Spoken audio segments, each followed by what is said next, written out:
Continuing our review of quadratic equations, we have another example here, and we're going to look at this example in two different ways. So the first way is the one that most students are familiar with, which is factoring. And then we're going to look at another method, which is also commonly used, but we haven't looked at just yet. So you can see here, we have this equation, and we can go ahead and factor this out by factoring 2x minus 1 and 2x plus 1, and we can go ahead and simplify this expression to get the results x equals 1/2 and x equals negative 1/2. And after factoring and simplifying this equation, we can go ahead and check these values just to verify that they're all good. And this is something that people are very familiar with, this entire process.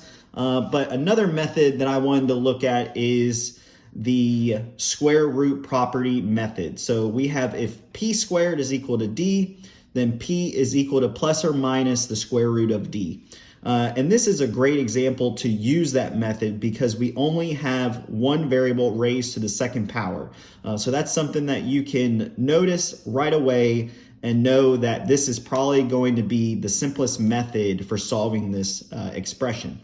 So by doing that, we can simplify this by adding the 1 to the other side, dividing by 4, and then square rooting the x term. So we'll have the square root of x squared, which is equal to the square root of 1/4.